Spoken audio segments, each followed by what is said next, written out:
What we need is really, really strong foundations that are personal relationships that the parent has with the kid that makes it strong, that regardless of what the technology is, they're open and they're talking to their parent about their fears or things they're seeing or other things. I think that's the best way to keep kids safe.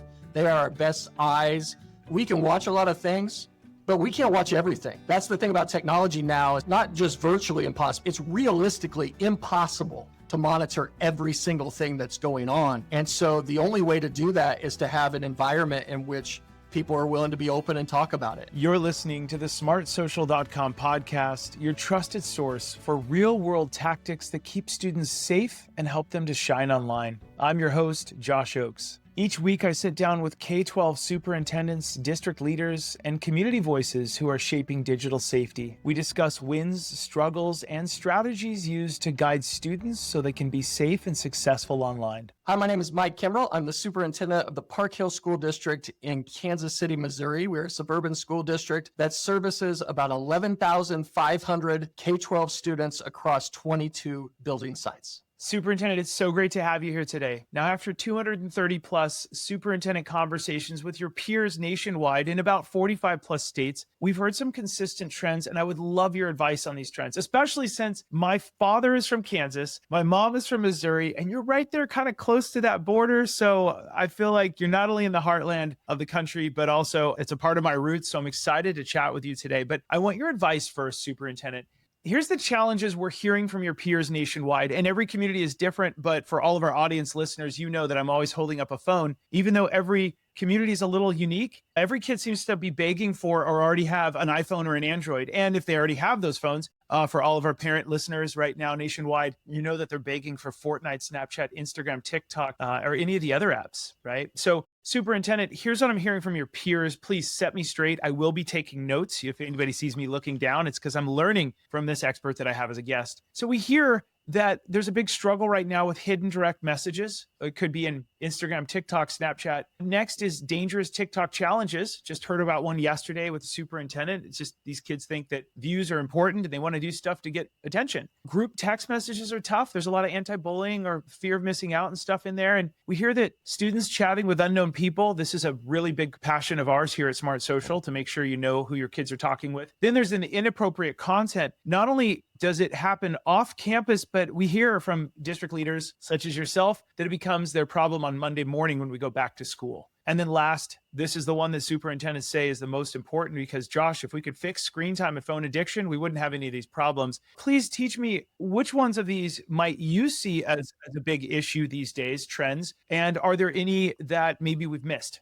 Well, I think right away, I see that the hidden direct messages, but I pair that with general social media use, like whether that's certain applications like TikTok or Instagram or other things that are connecting a lot of students. The hidden direct messages have become problematic because of the inability to see what's going on. So what we've learned is that in the world of social media, and when kids are posting things and so on, a lot of times somebody sees that, and we feel like, and I'll keep coming back to this, that one of the most important things to keep our kids safe is a really strong reporting culture, a culture in which when you see something, you say something. And so because of the exponential growth of different applications of social media products that kids have been using and migrating to and from, obviously, when that's out there and kids see this, what we're hoping is that the more eyes that are on that, then they report it. And then we have to develop ways for kids to report that. That's why the hidden direct messages become scary. It's because we don't see as many of those. And so then you don't have as many eyes possibly seeing something that a kid has potentially made a threatening comment, or they have said something relative to, an individual student that's inappropriate, or they're saying that, this is going to happen at school on this particular day. Those hidden direct messages are a little bit scarier because they are less seen. I think that we've become better over the last few years at the wide open social media that allows for us to be able to monitor some of those things that are going on. So that's probably, one that pops out directly. I think you mentioned it, the screen time and phone addiction is a real problem. It's not just a problem for kids, it's a problem for all of us. I believe that as our technology has gotten smarter and we just seem to get sucked into that, not unlike our kids are spending time where we find ourselves scrolling and constantly looking at things that might not be the healthiest of us, feeding our minds. And we see that certainly with students. And the challenge with that is that every one of our students has a district device, one that they get from our school district that we try to keep as safe as possible, obviously, but we're asking them to use a screen to access content, to access all of these different things that we find as being really important for the educational process to help really supplement the teacher in the classroom. And so screen time, I think, is one that is a problem, like I mentioned, not just for kids, but I think it's for adults. I think it's a problem across all ages that we are experiencing. Those are the two that really pop out to me. We certainly have dealt with some of the things around dangerous TikTok challenges. We've been always trying to put into our curriculum about safety for students around chatting, knowing who you're talking to. That is something that is obviously scary. It's back to that hidden direct messages piece where as a parent, and so I'm a parent that has two teenage girls, and actually one is graduated and one is a senior in high school. So I'm kind of at the tail end of the high school end of that at 17 and 19 years old. But I watch this with my own kids, and the concern I have as a dad is the ability to say, I want you to be able to develop friends, and I want you to be able to develop relationships, and I want you to be able to do all the things that you are doing that keeps you, connected with people. But at the same time, I'm scared because I'm worried if they are talking with somebody they don't know that's potentially got, bad intentions. That's the thing that bothers me. And we're working with our kids all the time. I'm working with it as a dad. I think those things are the things that jump out to me mostly, along the slide that you have up here right now. Yeah, so well said. Well, let's dive on into some of the other concerns that I've heard. Some leaders, district leaders nationwide, have mentioned that certain online trends have caught them off guard. And again, for all of our listeners, there's nothing that any of us educators are doing wrong. It's kind of a whack-a-mole. There's new threats. So I'd love to see some trends from you, Superintendent. What kind of things tend to surprise you when it comes to student tech use? Well, I think it's not surprising as much anymore, but it's something that is a challenge, and that is just the speed and agility of these different apps and how things change so quickly. Just about the time that we feel like we're figuring something out, students are migrating to a different place. I'm sure you've heard this from other superintendents across the nation. I know I hear it here. I hear it with my own kids. Old people are on Facebook now. Facebook is not the place as much where students are hanging out. And that type of social media, where it's good for us to communicate with parents, that's not the place that we want to communicate with students because they're not there. So the off guard part here is how quickly things have changed and how do we mitigate that as they continue to evolve. I'll use our technology department. We have a very robust set of safety features that we are constantly working with, trying to make sure that students are safe when they're online, on our devices for sure. When we are trying to set up those protections, whether that's firewalls or other things to block inappropriate content, whatever that may be, trying to chase all those things down in the world that is online today it's a never-ending challenge. And so I think that speed it might not be our tech department that's caught off guard because they're so familiar with how fast things move, but for our general public and parents and how agile kids will move. They keep shifting to where they can be kids. And I get that. When we were kids, it was passing notes maybe or something like that. But now it's how do I find the next app that's going to help me communicate with my friends and so on, and do it in a way that maybe I'm able to do it privately and so on. So I think that's part of the online part that's caught us off guard. I think the other part that's catching us off guard right now is AI and artificial intelligence. And I think, speaking for myself, it's that I don't fully understand it and understand the power of it. And so talking about how it's catching us off guard, the amount of time that we have to devote, maybe as a superintendent, to trying to learn about AI applications and devices is daunting. That for us to try to spend time learning how to use tools and what is really out there, I will say that I believe my kind of generation of educator is one that, I'll speak for myself, is I just don't feel like I know enough about AI that that's part is catching me off guard, because now I'm trying to keep kids safe, trying to use it appropriately on a tool that I don't even, or tools that I don't even understand and how they operate. And so that's, I think, the two things that I point out the most. Yeah, very fair. Okay, next question. In conversations with staff, what do you hear them say is the hardest to keep up with? Is it social media shifts? Again, is it AI? Or is it student screen habits, or a combination of all three? Yeah, I think I've already mentioned that, the social media shifts and how kids will change from app to app, and us trying to continually understand, what is out there, where are kids hanging out, what can we provide for them that is got those social media features, but they're not, maybe they're more controlled environments and so on. I think artificial intelligence, I mentioned that in the last question. I hear staff talking about hardest to keep up with, because I believe that we don't fully understand as adults what AI is.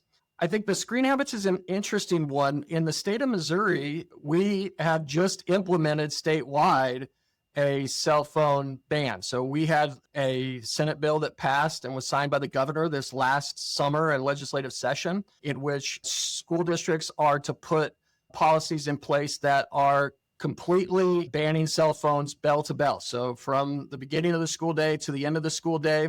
We had been working on that in terms of our own internal processes. We had done this in elementary and middle schools, but we were working on what does that look like at high school? Because high school starts to look different, obviously, for the ways that kids communicate. They are older.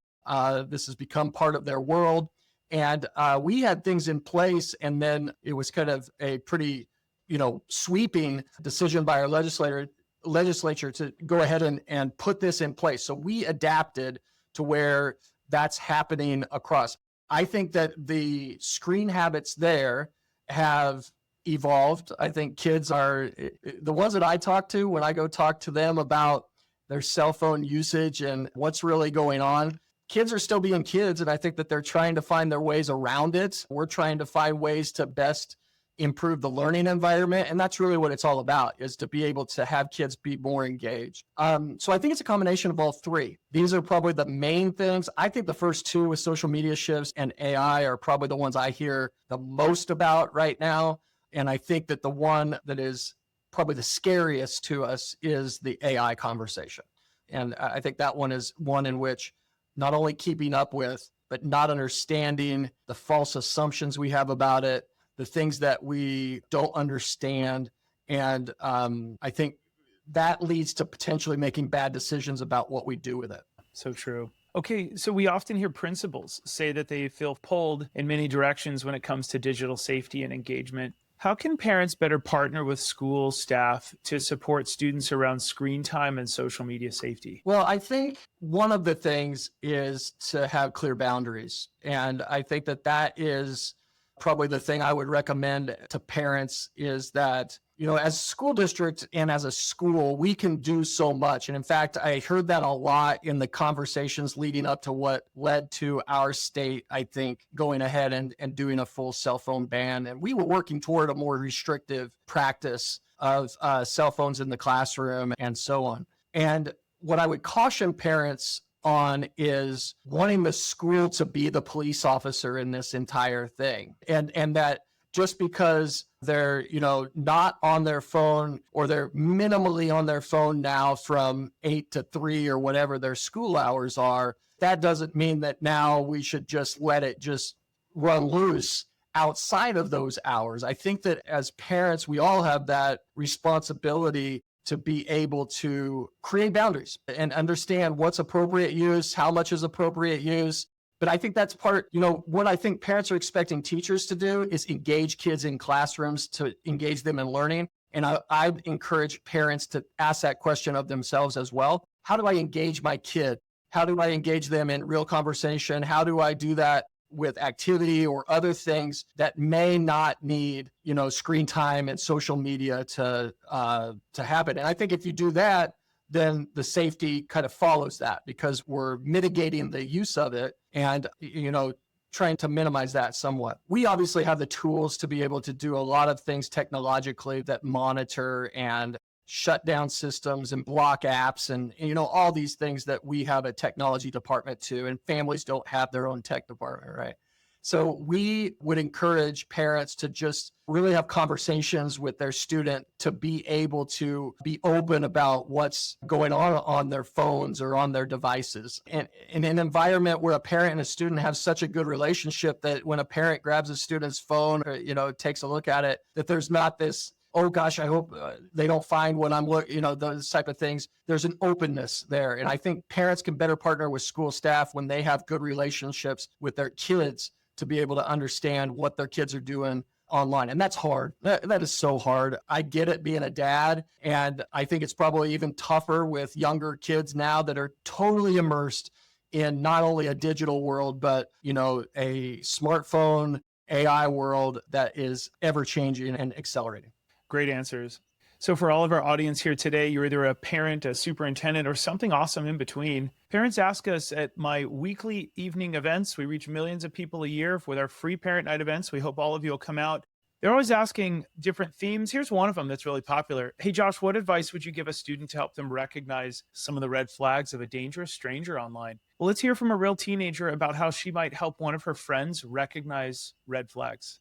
If I had a friend talking online to a stranger, I think that I would feel a little bit uncomfortable with the whole situation. I would advise against it because so many indirect issues can come from that, and it could cause something to be worse than if they had just unadded them in the first place. Some red flags that I would have to advise them to cut it off with this person or to stop engaging would be if the person starts to get very involved in their personal life and they seem to be very intrigued in what's going on with them and wanting to know all little details about what they do and who they are, and just very personal details and things that you wouldn't normally share with a stranger in real life. If they're very persistent and constantly wanting to talk to my friend or constantly trying to be involved in their life or wanting to speak to them, I feel like that's kind of a red flag. Another thing would be if they ask them to ever meet them anywhere in person right from the start, if they feel a sense of being uncomfortable or their intuition is just saying it's wrong, or if my intuition is saying something feels wrong with this, then I think that's a major red flag. Parents, remember, these teens are from our national program each week. You can come out to our weekly live parent events and replays. Teens tell us they have the most fun learning from their peers. So we have teen-led video lessons that you can see in the middle and a premium parent newsletter. Please don't miss our next events, parents. This is our complimentary thing we have for you. And if you're confused on any of the latest apps, we have the best parent guides on TikTok, Instagram, YouTube, Snapchat, Fortnite, Minecraft, Roblox, Netflix, WhatsApp, and 450 more made by our army of parent research team members nationwide here in the United States. And they're not just in English, they're also in Espanol and Mandarin and 9 other languages. No one's left behind. Please register for one of our next free events. This is the month of bullying. We're now moving into October, which is anti-bullying month nationwide. We think we have the biggest anti-bullying month in the country because October 7th, October 9th, October 14th are all bullying, anti-bullying, combating bullying, supporting student behaviors. And then each month we have different themes. And you can learn the hottest, most urgent trends we cover each week, why AI therapy could harm your teen's mental health, Instagram's map feature explained, all these new things, and so on. All right, parents, we hope to see you at the next events. Okay, Superintendent, we're back with you. Some districts have said that they wish they had more time to focus on student safety and parent engagement. What area would you tell other districts is the most important part to focus on to really support parents? So the area I'd tell other districts to focus on, and the most important, is I think we need to continue to develop parents' toolboxes on how they talk to kids. And I think it's about face-to-face. What I loved about what that student said, and that, we can learn so much from students. So that video that you have in here, keep doing that stuff, because kids will tell us and they get it. And so the key is, how do we get them to tell us? And as parents, we need the tools to unlock that, to be able to say, how do I talk to my kid in a way that I'm not going to be judging them, I'm not going to be punishing them, I'm going to be open with them, and I'm going to have a relationship with them so that they're telling me. we believe that in our school district. We work on a culture of belonging. And whether it's talking about the anti-bullying, I think all of these things are connected. And they're connected in a way that is, if we're talking about it and we have relationships and students have trusted adults, whether that's in their house or at the school, but if they have trusted adults, they're going to be more likely to talk to that adult about something they're seeing in these applications that just doesn't look right. I think that's our key to being able to stop things from happening that might be dangerous, or stop things that may be happening that are potentially negative towards a student and isolating a student. It's that we keep educating our kids about how they report. And so the districts can help by, what are the things that we can do to give parents ways to talk to kids? That is a key piece here, because I think that what we substitute with all of the technology growth, I know I do this as a parent, as a husband, a friend, as all the different roles I play in my life, is it's very easy to substitute communication through our devices, through thinking that's going to create expediency and we're more connected and all those type of things. But I would argue that if we're not having touch points and face-to-face conversations, specifically in this question with parent to kid, then we're missing something. We can't just exclusively rely on text messages and applications to be the way that we're communicating and developing relationships. So well said. We're moving into our last question I have for you, Superintendent. Second to last, maybe. We hear that district leaders tell us that parent engagement helps them get ahead of future student social media problems. And I want to hear from you, what parent or student preventative education measures, ideas, thoughts would you recommend to other school districts to get ahead of these problems before they happen on campus?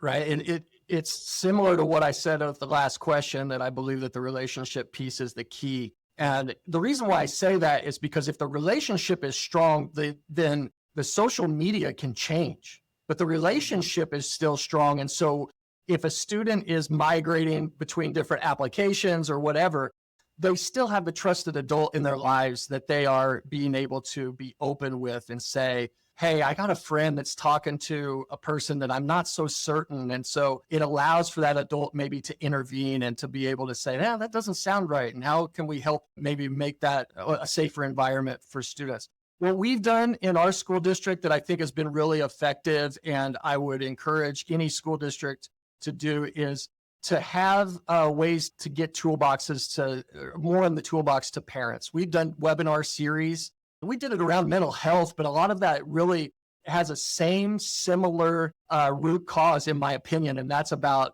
connectedness and belongingness and relationships. Those are the things that are key. And so the more that we have to strengthen those with our students, whether it's in their own school community or in their families, and that's where we want to start always, is with the parent relationship, is if that trust is there, then I think that the technology can continue to evolve. What we need is really, really strong foundations that are personal relationships that the parent has with the kid, that makes it strong, that regardless of what the technology is, that they're open and they're talking to their parent about their fears or their things they're seeing or other things. I think that's the best way to keep kids safe. They are our best eyes. We can watch a lot of things, but we can't watch everything. That's the thing about technology now, especially as we get into this world of just, it was not just virtually impossible. It's realistically impossible to monitor every single thing that's going on. And so the only way to do that is to have an environment in which people are willing to be open and talk about it. And that's what I love about what you're doing with this program and these conversations, the videos with those students. The more that we're able to destigmatize talking about stuff like this, the better off we are going to be. I think of it kind of like smoking, right, in the United States. And what has happened over my lifetime is watching it become it's totally different now. Smoking is completely different now. And the reason why I believe is we finally opened up to say, this is not okay. And we're open to talk about it. And this is different. I get it. That's probably a corny analogy, but it is something that we got to keep kids talking about, because the technologies have these abilities to go into these corners and dark places that we don't see. And that's what we want to keep this out in the open and use it for ways to make things improved in our societies, not tearing us apart. You know, it's so fascinating. I love these conversations because you hit on something. Just over the weekend, I asked AI, give me a bulleted history of smoking in California over the last 30 years. And in the 1990s, you used to be able to go to a restaurant and they would ask you, would you like the smoking section or the non-smoking? And it's just like a screen. I think it's a wonderful analogy because we all know that it's bad for you now. And for a while, some in the 30s, 40s, 50s, and 60s, there used to be doctors who in an advertisement would say, it's okay, you need to calm down just a little bit and have a cigarette. And it was like, oh, it was literally in ads. We didn't know how bad it was, or some people were being paid to. So parents, what we're really saying, what the superintendent are saying is it's okay to be cautious about these new technologies and be cautious about who you listen to make sure that they're not paid by the big apps to say it's totally fine to let your kids at 13 years old be on TikTok alone. Obviously we wouldn't do that. So I actually love that you brought up smoking because it was a transition. It is now fully understood what the science can show that could hurt you.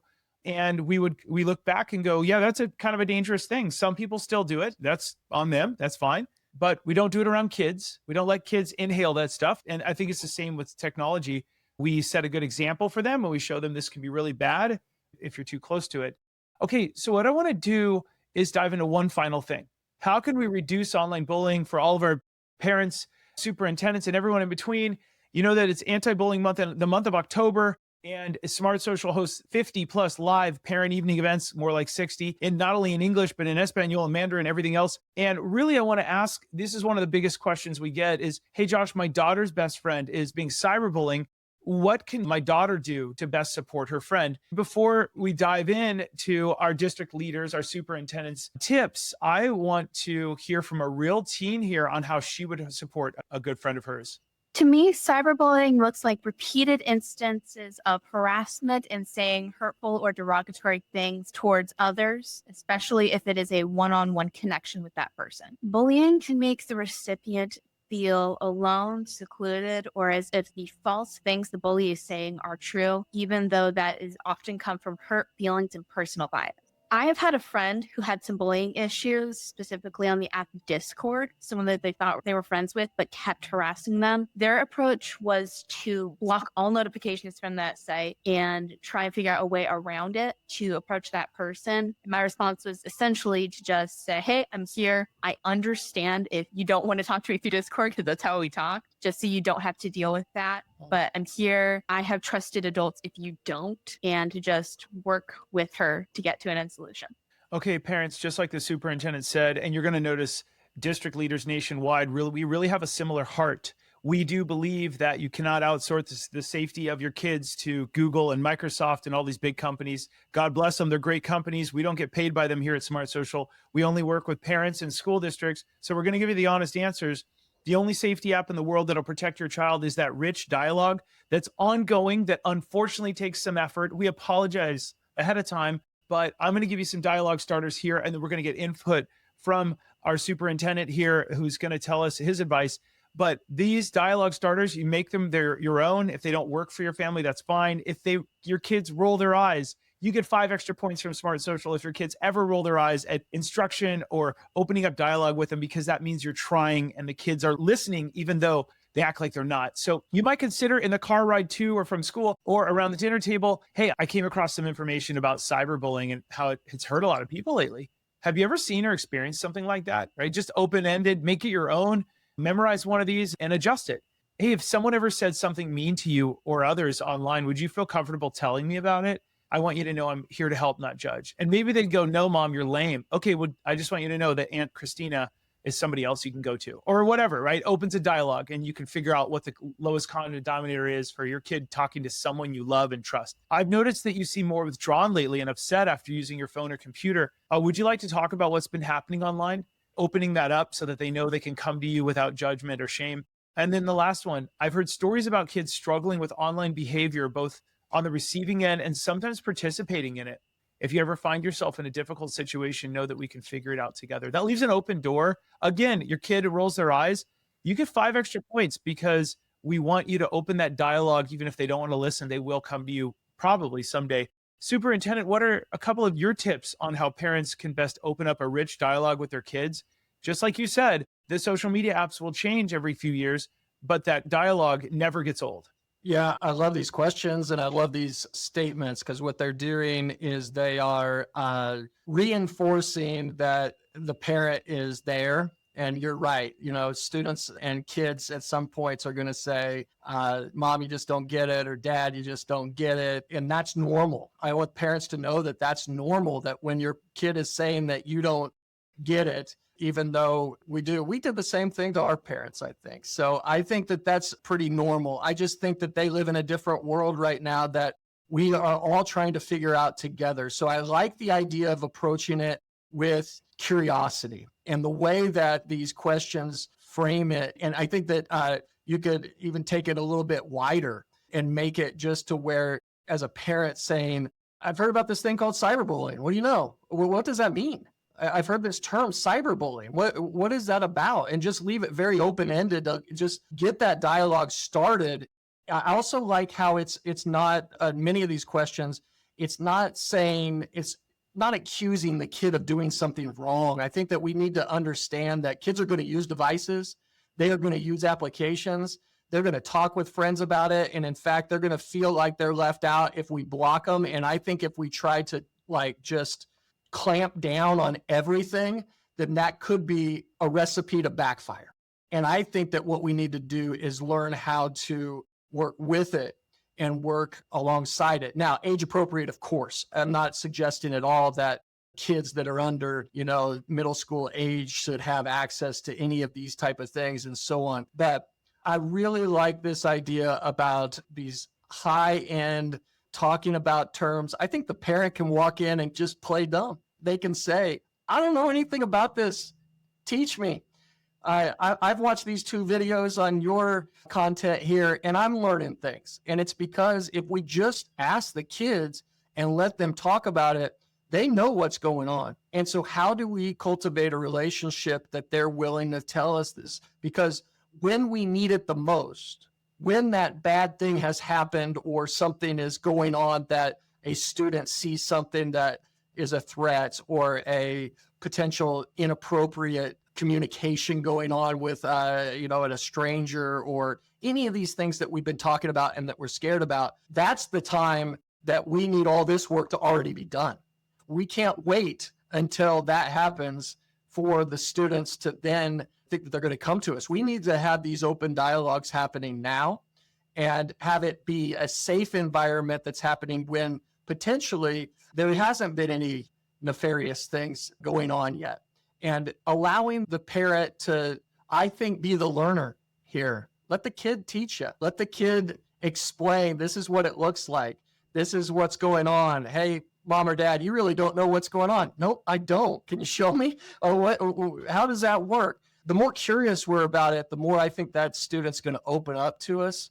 And that student's going to come to us when we really need it to avoid those things that are potentially, significantly dangerous and the things that we're really trying to avoid that we see in our world too often today.